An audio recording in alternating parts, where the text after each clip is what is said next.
இங்கே இந்த பொண்ணு வேலை பார்த்துட்டு இருக்கும்போது அம்மா வந்து 5 நிமிஷம் டைம் கிடைக்குமான்னு கேட்குறாங்க. இல்லை நான் பிஸின்னு சொல்லிடுறா. வீட்டுக்கு வந்தால் ஃப்ரீயாக இருப்பேன்னு பார்த்தா இப்பயும் இதே மாதிரி பண்ணுறேன்னு கோச்சிக்கிட்டு போன உடனே இவளும் ஓடி போய் கட்டி பிடிச்சிக்கிறா. சரிம்மா வாங்க போகலான்னு 2 பேரும் காஃபி குடிக்க உட்காடுறாங்க.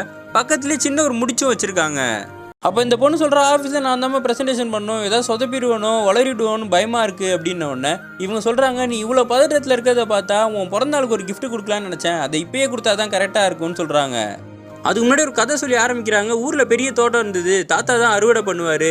அந்த வருஷம் தாத்தாவுக்கு காலில் அடிபட்டுருச்சு. யாரா பண்ணுறதுன்னு யோசிக்கும் போது எங்கள் பாட்டி தான் தைரியமாக முன்னாடி வந்து வீட்டில் இருக்க சின்ன பசங்கள்லாம் வச்சு அறுவடையும் பண்ணி அதை எடுத்துகிட்டு போய் மார்க்கெட்டில் விற்றுட்டும் வந்தாங்கன்னு சொல்கிறாங்க. எங்கள் குடும்பமே எங்கள் பாட்டியை பார்த்து ரொம்ப பெருமைப்பட்டுச்சு. நாங்கள் யாருக்கு தங்கம் கொடுத்தாலும் பக்கத்துலேயே தானியம் வச்சுருப்போம், அது எங்களுக்கு தங்கம் மாதிரி தான் சொல்லிட்டு அந்த பொண்ணுக்கிட்ட காட்டுறாங்க. அதுக்கப்புறம் தானியம் மாதிரியே செஞ்ச தங்கத்தில் ஒரு செயின் எடுத்து கொடுத்த உடனே அந்த பொண்ணு சந்தோஷப்படுறா. எங்கள் பாட்டி மாதிரி தைரியமான ஆளை நான் அதுக்கப்புறம் யாரையுமே பார்க்கல. ஆனால் நீயும் இப்போ தான் சொந்தமாக ஒரு தொழில் பார்த்து நீயே எல்லாத்தையும் பண்ணிக்கிட்டு இருக்க.